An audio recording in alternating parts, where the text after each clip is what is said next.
Hello everybody, welcome back to Tadpoles Club. I hope you guys are having as wonderful of a day as I am. Today, just real quick before we get into our finger play, we have a really fun topic to talk to in this video, in this virtual Tadpoles, which is wild cats of Texas. Okay, so I want you guys to think about what that means, right? We have pet cats like we keep in our homes, and then there are wild cats that live out in the wilderness on their own.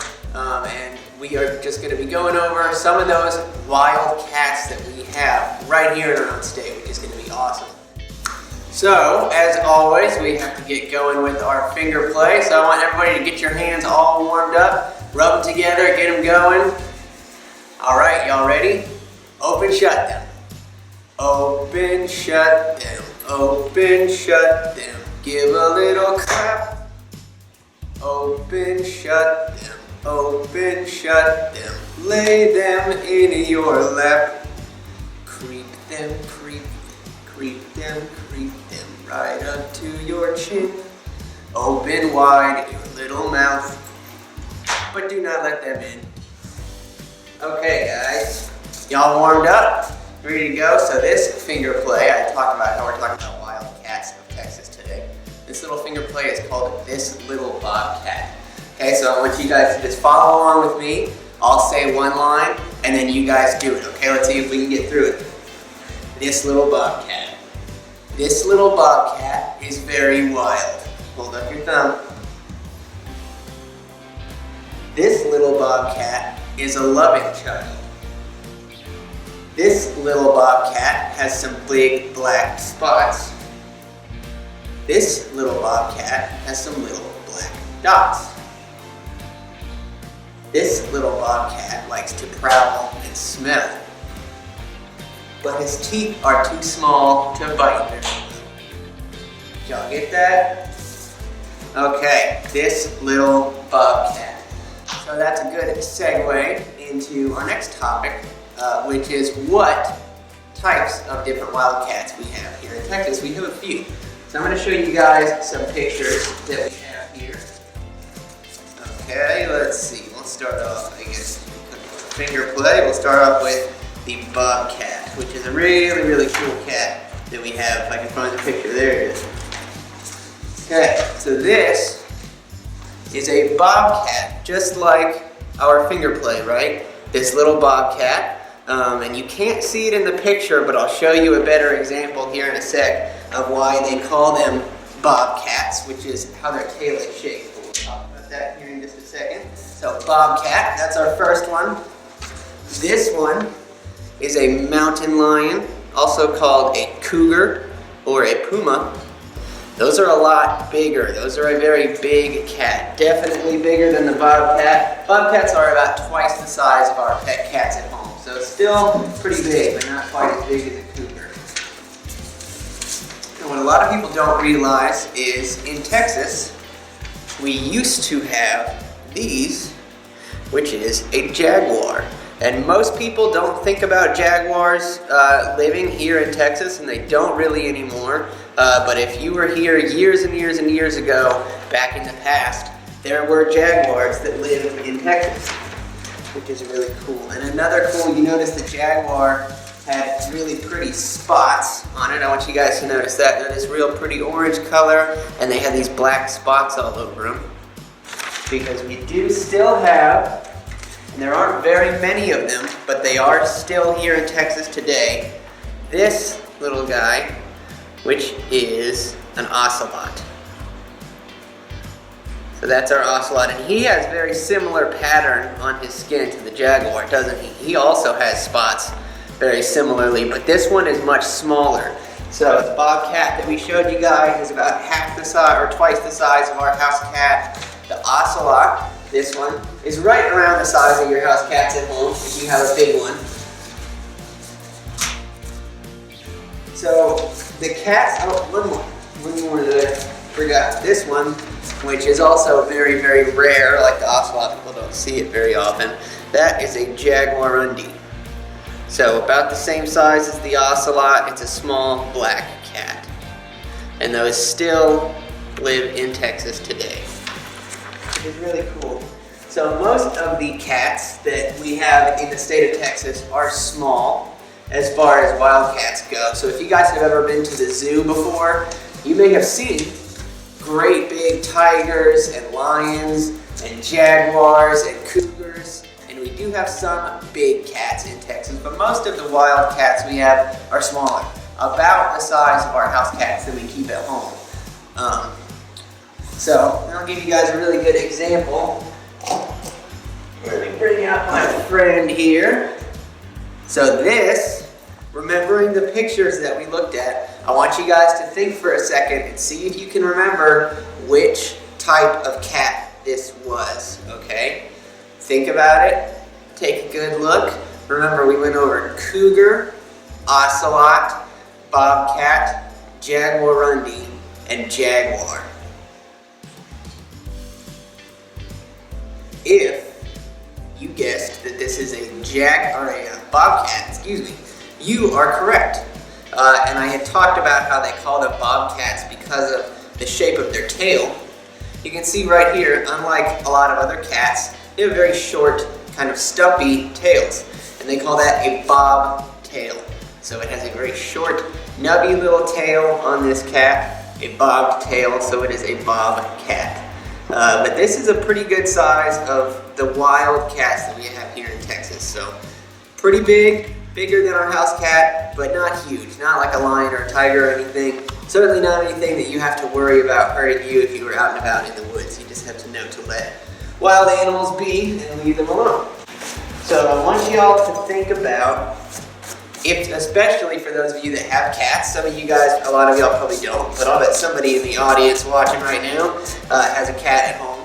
And I just want you guys to, if you have dogs, especially if you have dogs and cats, just think about how cool our pet cats can behave. I'm sure you guys have seen your cat hunting around the house, chasing after bugs. They'll get down and crouch down real low and try to sneak up on stuff. They'll try to sneak up on you.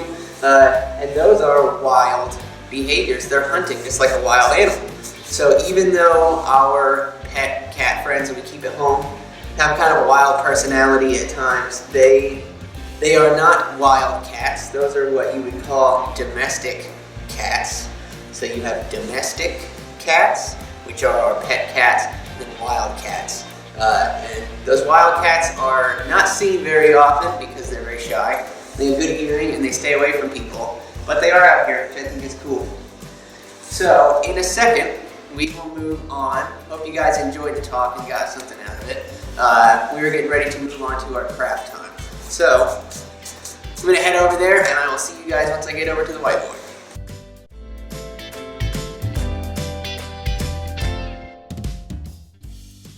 Okay, you guys, so normally, if you've been to Tadpoles before, you know that for our craft time of the day, we usually like to let you guys make something that you get to take home, whether that's a hat or a mask or something like that you can take home, but we're doing it a little different this time just because our classes are virtual. We are doing it through video. So we are going to do a really fun little doodle that has to do with cats today. It doesn't take too long, and it's really easy, and it'll help you learn about a part of the cat's body. So I'm going to show you guys in a second what the bobcat foot that I had showed you guys looks like. But just think, before I do, what do you think the bottom of a bobcat's foot would look like, and what do they call those? Okay, so deer and cows have hooves on their feet. What do you guys think bobcats and all cats have on the bottom of their feet? So think about it, and I'm going to show you guys. Let's see, where's a real good one? There's a good one. So, right there, if y'all can see that, this is an actual bobcat foot, and it is called a paw. So it's a lot like what dogs have. If you have a dog, they have these padded, they have a padded sort of heel, and then each one of their toes has a pad on it, and they're all shaped like little circles. And then tucked away inside of the bobcat's fingers are its very sharp fingernails. So I know y'all can't feel those, but those are really, really sharp, and that's what he would use to catch his food. But just take a look at his foot. Okay? You guys may have seen your dog's feet that look similar, or your cat's feet, or you may have seen markings in the ground in the woods that look just like that. You may have seen a footprint from a bobcat. So that's what we're going to be doing today, guys. We are going to be doing bobcat footprints. If I can get all this bobcat hair off me. And it's super easy and it's fun. And what you would call this is, it's the shape of a bobcat track. So the track is what the shape looks like when they stomp on the ground and leave their impression in the dirt. So that's what we're doing today, guys. We're making bobcat tracks.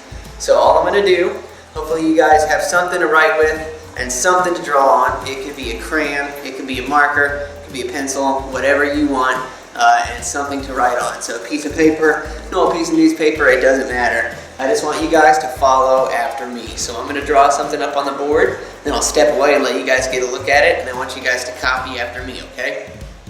So step one. Okay guys, it does not have to be perfect. I just have two rough oval shapes, okay? Here's why it's good to use pencil if you have it, or something that you can erase and start over. Maybe one of these is a little bit too big. But if you made a little mistake, that is okay. This is all for fun, and this is something that you can practice over and over again until you get good at it. So I'll give you all a second to draw these.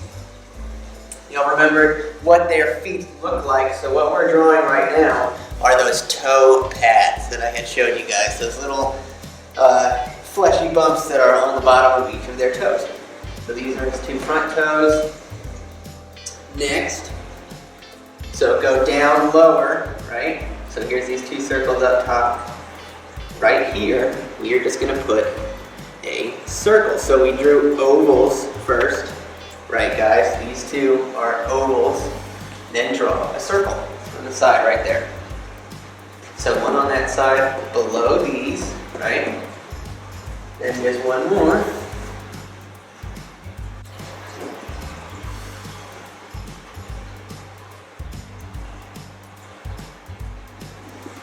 Okay, so we got 1, 2, 3, 4 toes. Okay? So get your other circle drawn on there. I'll give you all a second. Then we just have one last thing to draw, and we will be all done with our bobcat track. We are going to start, okay, so there's underneath all your little toes, there's this little space right here. Okay? In that space, you're just going to follow it. Put an arc. Y'all see that? See how I made a little arc that followed along the bottoms of each of his toes? Then you come out here.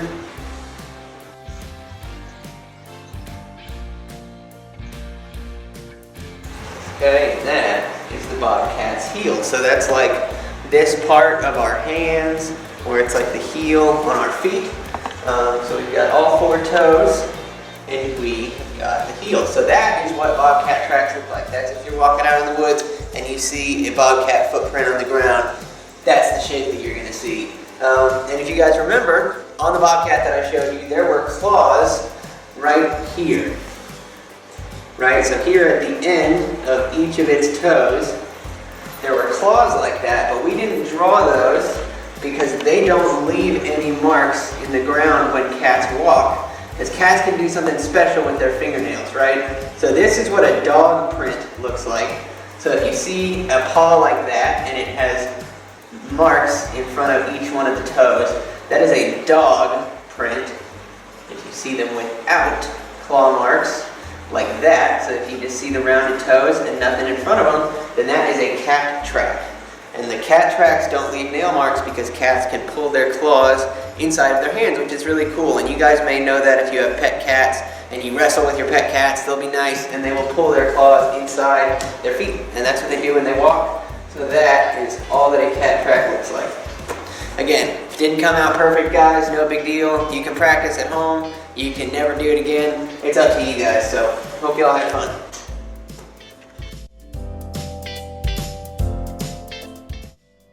We're going to start our story time, which is the other thing that we do at the end of every day. So at the end of each Tadpoles lesson, you're going to get a brand new story to read And our story for today is Feathers for Lunch. And it's by Lois Ellert. And here's the cover. We see that, which you guys probably know what that is. That's a kitty cat. Is that a wild kitty cat or is that a pet kitty cat?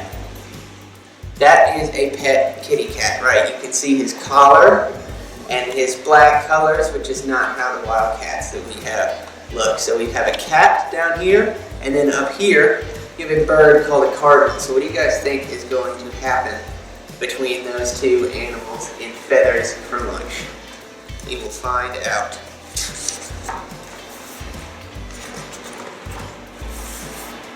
Uh-oh, door's left open just a crack. So someone left the door open. Y'all can see that. What do you guys think that is? That long black stripe with the white tip. Somebody left the door open and something happened. I'm not sure what this is. My cat is out and he won't come back. That's what it was. See, it was the cat's tail. Then here's the rest of the cat's body. My cat is out and he won't come back. He's looking for lunch, something new.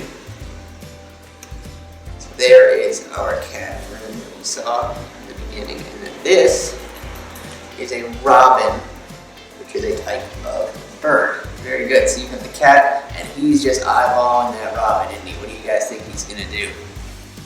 He's looking for lunch, something new. A spicy treat for today's menu. Here's another bird. And it's a blue jay. The book's called Feathers for Lunch, and look what we see right there, guys. What are these?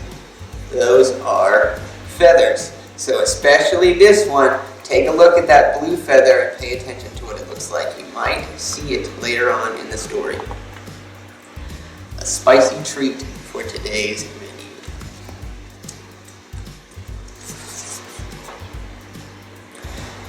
His food in a can is tame and mild. So what does tame and mild mean, you guys? Think about it. Tame and mild, especially when talking about for food, means bland. So it is bland, not particularly exciting food. His food in a can is tame and mild. So he's gone out for something wild. Alright, he's sick of his cat food in the can. He's going out for something else. What do we see in this picture, guys? Two more birds.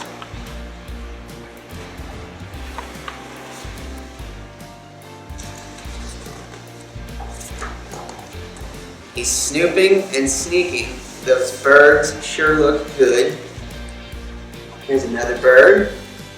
This one is a woodpecker. Look what he's doing. He's pecking on this tree right there.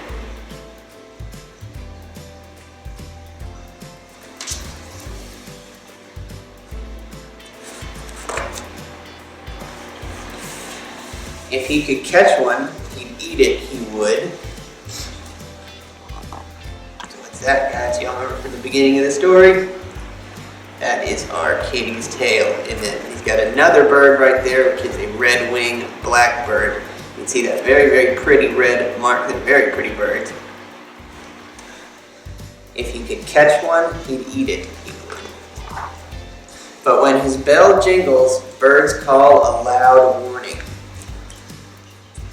Right? So kitty cat has a bell on his or her collar. And when that cat runs around and that bell jingles, birds tell all their other bird friends that trouble's coming.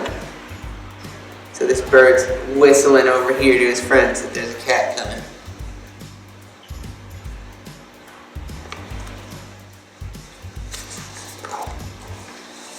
My cat got out early this morning. Two more birds sitting on a wire. These are doves.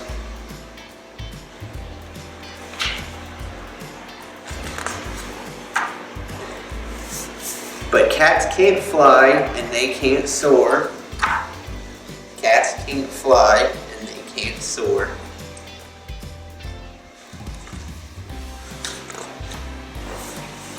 And birds know what their wings are for. So cats can't fly, and birds know what their wings are for, right? So what happened? Hummingbird got away from his kitty cat. No lunch for kitty today. Look at that. What do you guys see? That should look familiar. What's that? It's a cat paw.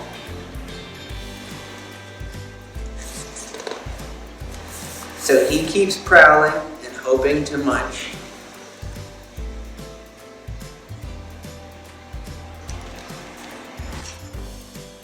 But all he catches are feathers for lunch. See all these feathers everywhere? We've got our blue jay feather, our cardinal feather. Here's all the feathers from all those birds that we saw. And look what happened. All he got was feathers. All the birds got away. And look what happened. Somebody got their kitty cat back. Looks like kitty cat got caught. And fun's over. Kitty's going back to canned food. So I hope you guys enjoyed. Again, this was Feathers for Lunch by Lois Ellert. Hope you guys enjoyed. Thank you for coming to Tadpoles again, and we will see you next week.